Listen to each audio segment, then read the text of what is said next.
네, 또 한 주간 또 각자의 삶의 자리에서 살다가 오늘 또 주일 예배에 나왔습니다. 우리 이렇게 옆에 사람과 인사했으면 좋겠습니다. 함께 예배드림이 기쁨입니다. 이렇게 인사할까요?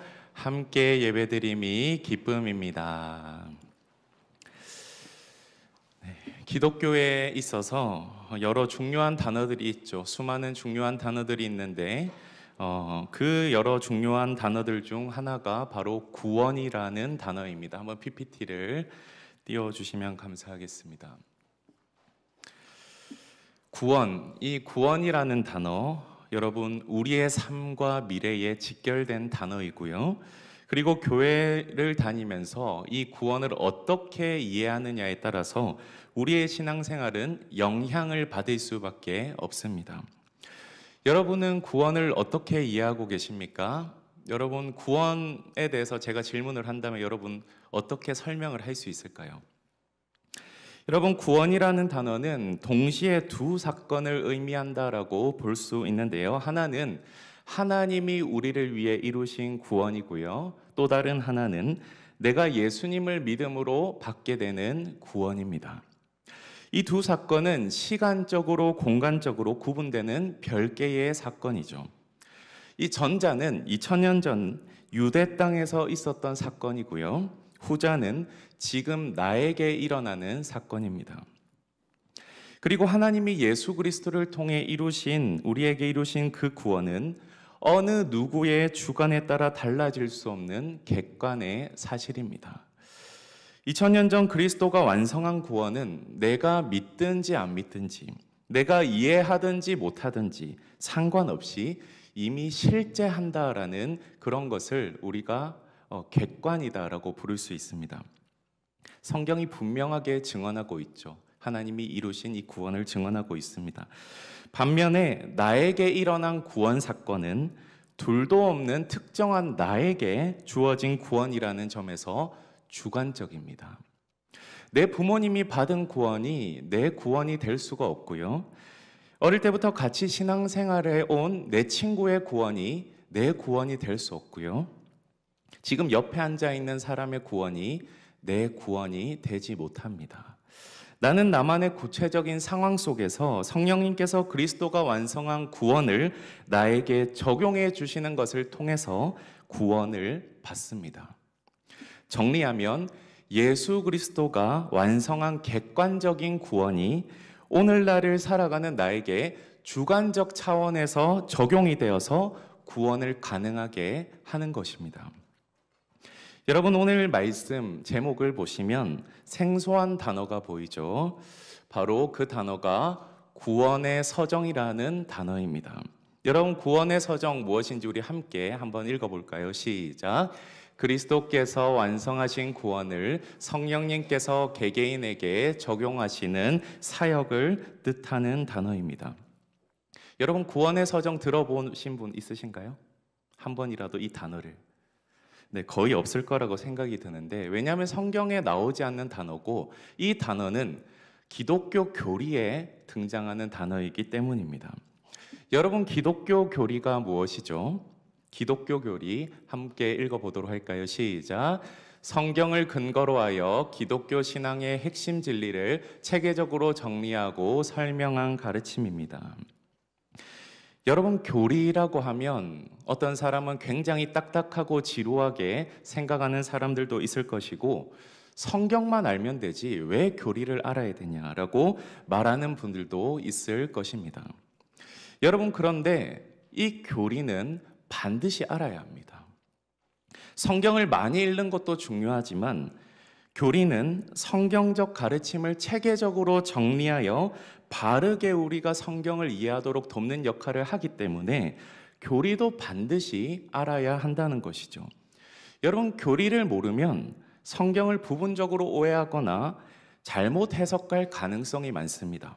그리고 이단의 잘못된 성경 해석에 분별력 없이 빠질 수 있습니다. 여러분 성경만을 아는 것이 아니라 성경을 바르게 아는 것이 중요하기 때문에 교리를 배우는 것 필수적입니다.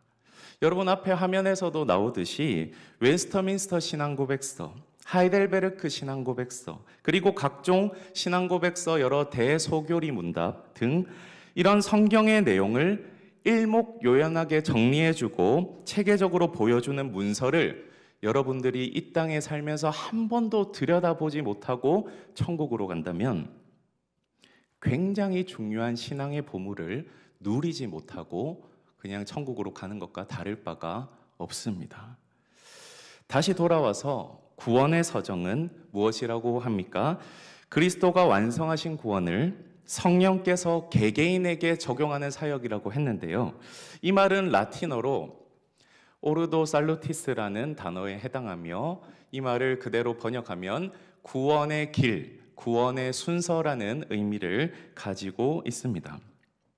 특별히 이 구원 서정에 대해서 체계적인 정리를 처음으로 했던 사람을 우리가 한번 생각해 보아야 하는데, 그 사람은 바로 영국 케임브리지 대학 교수이며 청교도 신학의 선구자로 불리는 윌리엄 퍼킨스라는 사람입니다. 이 사람은 오늘 우리가 읽은 이 로마서 8장 29절부터 30절을 바탕으로 구원의 서정을 황금 사슬에 비유하여 이 구원의 과정이 마치 사슬처럼 매우 단단하지만 서로 연결이 되어 마지막 단계까지 이어진다는 개념을 제시했습니다. 이 퍼킨스부터 이 구원 서정의 논의가 활발하게 이루어져서 결국 구원 서정의 9단계라는 교리가 체계화된 것이죠.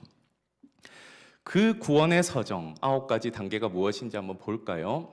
여러분 잘 보이시나요?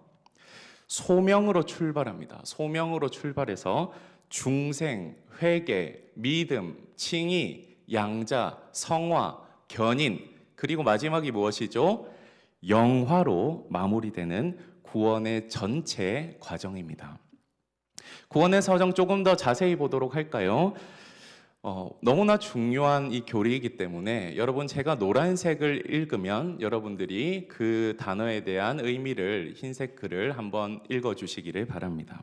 첫 번째, 소명 부르심. 하나님께서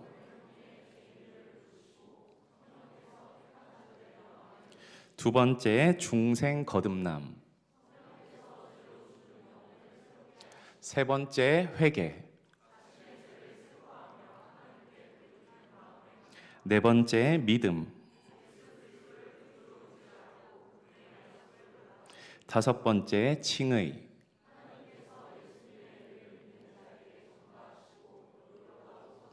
여섯 번째, 양자 자녀됨.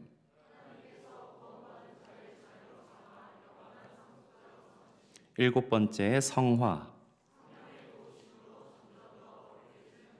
여덟 번째, 견인.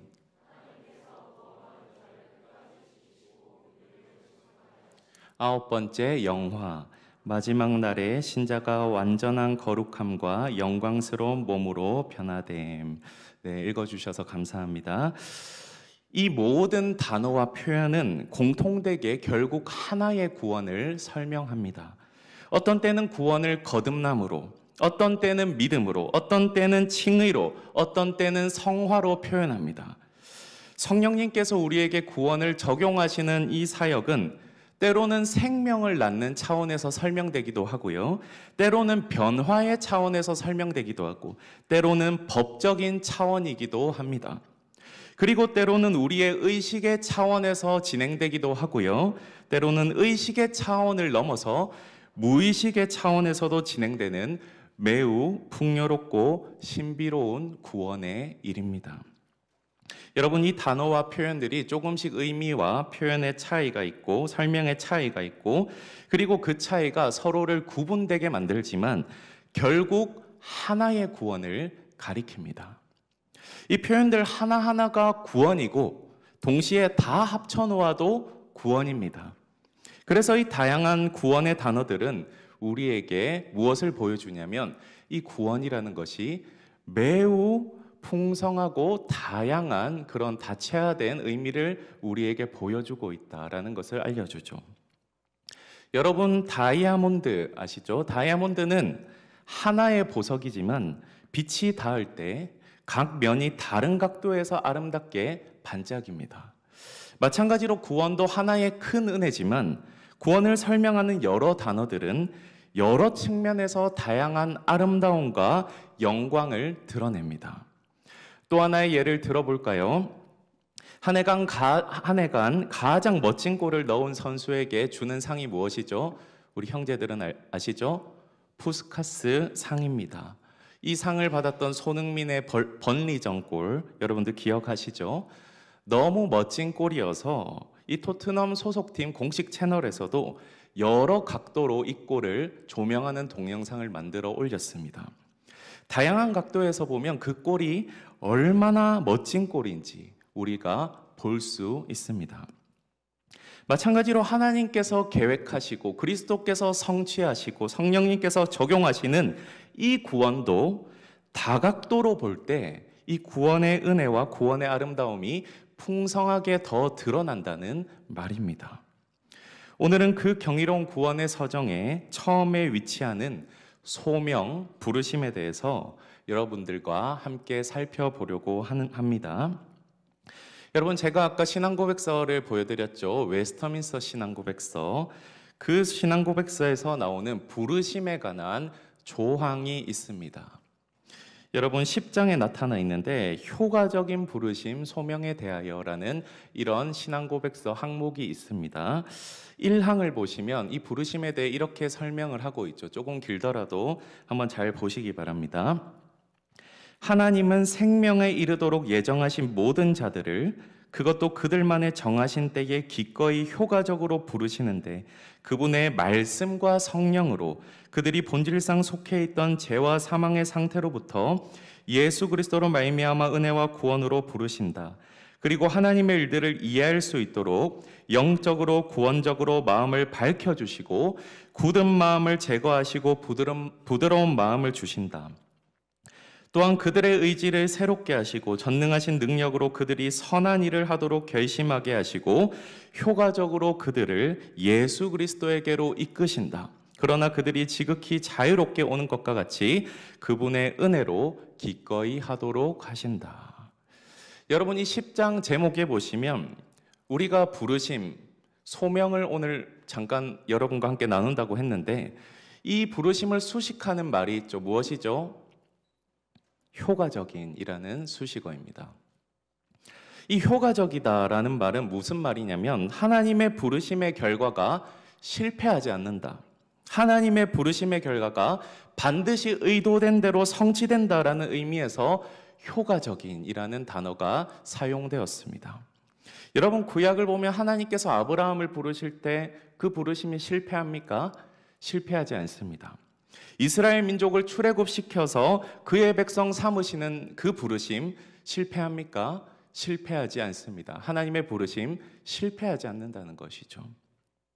여러분, 신약을 보면 어떻습니까? 예수님과의 교제로, 성도로서, 빛으로, 거룩으로, 자유로, 한 몸으로 부르시는 그 하나님의 부르심은 실패할 수도 거절할 수도 없는 효과적인 부르심임을 우리는 성경을 보면 알 수 있습니다.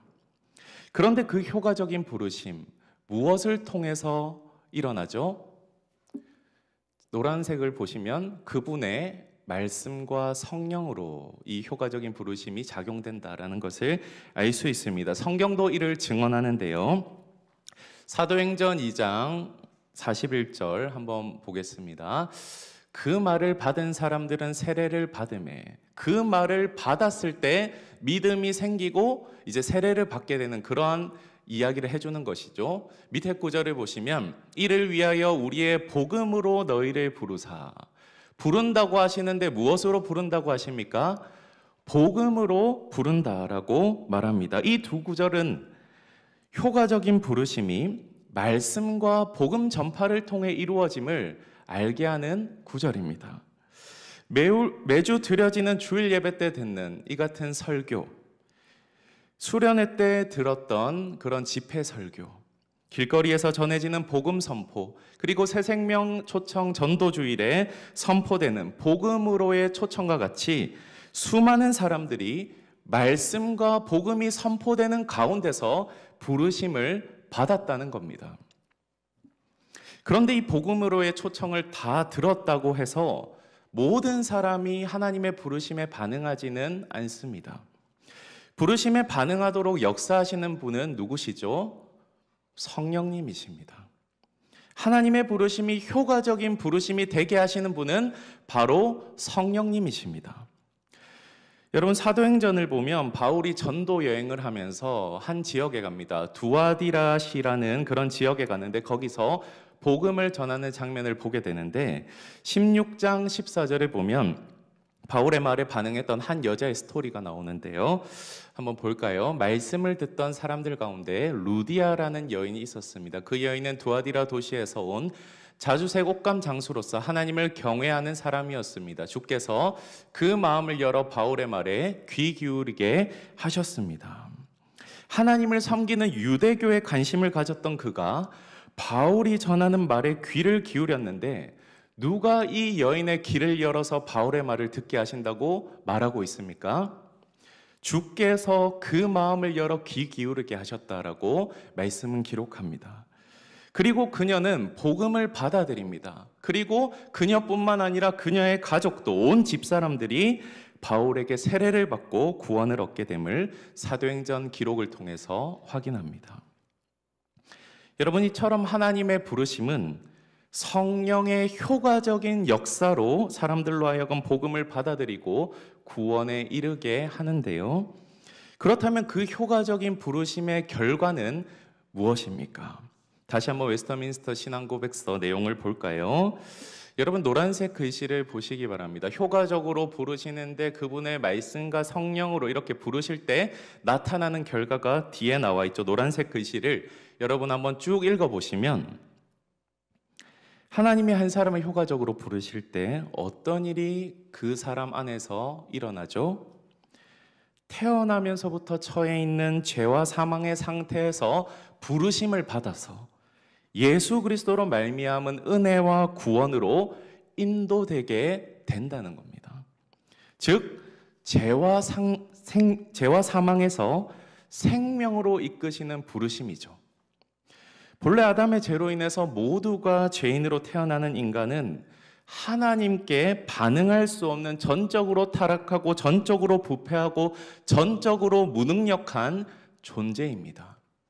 종교개혁자 존 칼빈은 이렇게 이야기를 하죠. 인간은 죄로 인해 죽었다라고 이야기합니다. 죄로 인해 죽었으며 그들은 스스로 하나님을 찾거나 이해할 수 없다. 하나님께서 먼저 그들에게 다가오시지 않으면 아무런 희망이 없다라고 말을 했습니다. 칼빈은 이 영적인 죽음이 단순한 약함이 아니라 완전한 무능력이며 하나님의 은혜가 먼저 임해야만 구원이 가능하다라고 말을 한 것이죠. 그런 죽어있는 자들을 하나님께서는 성령을 통해서 불러주신다는 겁니다. 죄와 사망의 상태에서 은혜와 구원으로 인도하신다는 것이죠. 그리고 하나님의 부르심을 받은 사람의 마음은 영적으로 그리고 구원에 관하여 깨우쳐져서 하나님의 일들을 이해하기 시작합니다. 살아나는 것이죠. 죽어있는 상태가 살아나는 겁니다. 그리고 돌 같은 굳은 마음이 제거되고 살같이 부드러운 마음이 생깁니다. 하나님을 따르려고 하는 의지들이 막 솟아오르고요. 하나님의 능력으로 선한 일들을 결심하게 됩니다. 하나님의 효과적인 부르심이 아니면 죄로 인해 죽었던 죄인이 도저히 행할 수 없는 일이라는 것이죠. 그런데 이 효과적인 부르심은 하나님께서 나의 모습을 보시고 나의 어떠함을 보시고 나의 선행을 보시고 나의 스펙을 보시고 부르시는 것이 아니라 전적으로 하나님의 자유롭고 특별한 은혜로 되어진다는 겁니다. 디모데후서 1장 9절을 한번 볼까요?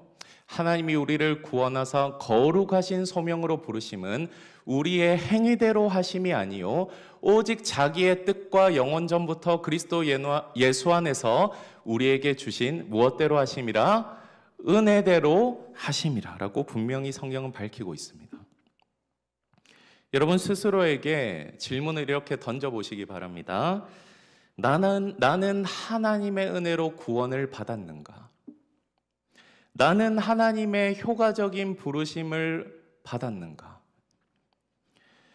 제가 구원의 서정이라는 이 중요하고도 어려운 이 교리적인 내용을 왜 지금 이 시간 이 3부 예배 때 제가 다루고 있을까요?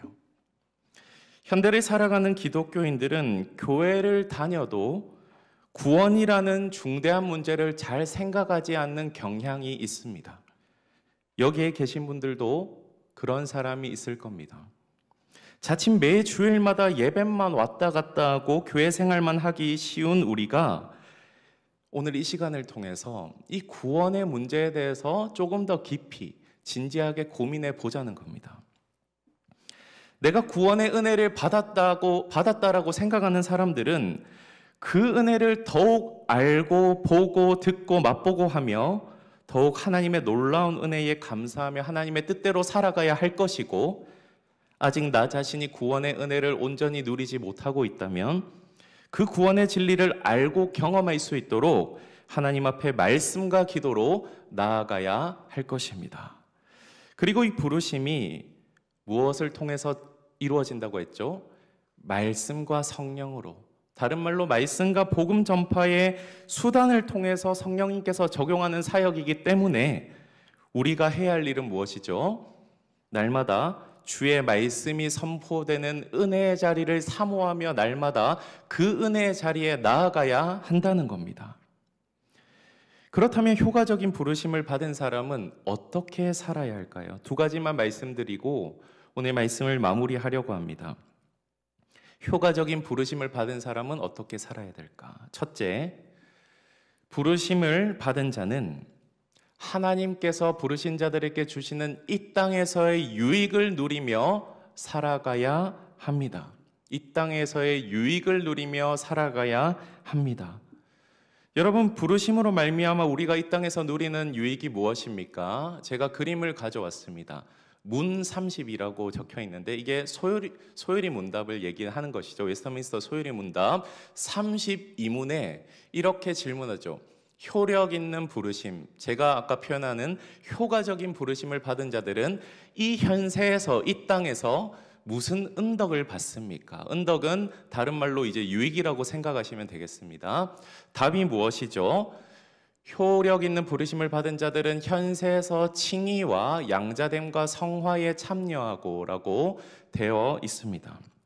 다른 말로 이 땅에서 하나님께 죄인으로서가 아니라 의인으로 인정받으며 살아간다는 것이고, 이 땅에서 하나님의 자녀로 살아간다는 것이고, 이 땅에서 실제로 점점 더 거룩하게 되어져 가는 것을 경험하며 누리며 살게 되는 유익을 얻게 된다는 겁니다. 이 유익 우리에게 있다. 부르심을 받은 자들에게 있다라는 것을 기억하며 살아가야 한다는 것이죠. 부르심을 받은 자는 영적인 눈을 떠서 이런 유익들이 참된 유익임을 깨닫고 인지하며 살아가야 한다는 겁니다. 세상에서 잘 먹고 잘 살고 평안하고 안정적으로 사는 복도 추구할 수 있지만 우리가 부르심을 받은 자라면 이 땅에서 하나님께서 주시는 참된 복들, 제가 그냥 복이라고 안 했습니다. 참된 복들, 다른 말로 신령한 복들, 저기 앞에 화면에 나와 있는 이런 복들을 복으로 여기며 살아갈 수 있어야 한다는 말입니다. 주님께서 나를 부르시고 의인으로 여겨주시고 하나님의 자녀로 삼아주시고 거룩한 삶 살아가게 해주신 그 은혜에 감사하며 살아가야 한다는 말입니다. 둘째 한번 볼까요? 둘째, 부르심을 받은 자는 하나님께서 거룩으로 부르셨다라는 것을 기억하며 구별된 성도로서 거룩한 삶을 살아가야 합니다. 데살로니가전서 4장 7절을 볼까요? 우리 함께 읽어보도록 하겠습니다. 시작. 하나님이 우리를 부르심은 부정하게 하심이 아니요 거룩하게 하심이니. 쉬운 성경으로 제가 읽어드리면 하나님께서는 거룩하게 살아가도록 우리를 불러주셨으며 우리가 죄 가운데 사는 것을 원하지 않으십니다. 한 구절 더 볼까요? 베드로전서 1장 15절 16절 함께 읽어보겠습니다. 시작. 오직 너희를 부르신 거룩한 이처럼 너희도 모든 행실에 거룩한 자가 되라. 기록되었을 때 내가 거룩하니 너희도 거룩할지어다. 아멘. 하나님이 거룩하게 하시려고, 그리고 거룩한 삶을 살아라고 우리를 부르셨는데, 혹시 우리의 생각과 행동은 세상과 아무런 구별됨 없이 악한 세속적 가치관에 물들어 살아가고 있지는 않습니까?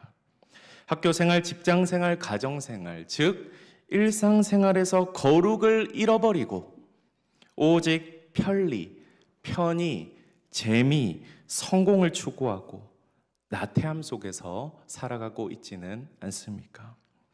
다시 한번 부르심에 합당한 삶을 기억하며 이번 한 주 우리의 삶을 하나님께 구별하여 드리는 거룩한 삶으로 살아가기를 소망합니다.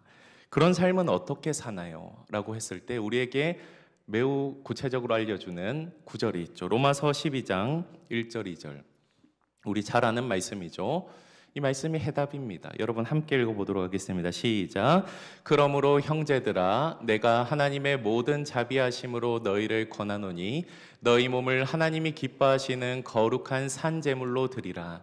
이는 너희가 드릴 영적 예배니라. 너희는 이 세대를 본받지 말고 오직 마음을 새롭게 함으로 변화를 받아 하나님의 선하시고 기뻐하시고 온전하신 뜻이 무엇인지 분별하도록 하라. 아무 생각 없이 사는 것이 아니라, 일상에 매몰되어 사는 것이 아니라, 우리가 마주하는 상황과 사건들마다 하나님의 선하시고 기뻐하시고 온전하신 뜻이 무엇인지 분별하며 거룩한 삶 가운데 영적 예배를 드리며 살아가야 한다는 말입니다. 여러분, 두 가지를 말씀드렸습니다. 하나님의 부르심을 받은 자는 첫째로 주님께서 우리에게 주신 여러 구원의 은혜들을 기억하며 풍성하게 누리며 살아가야 하고요. 두 번째로 세상과 구별되어 주님의 뜻을 거룩하게 분별하며 살아가야 할 것입니다.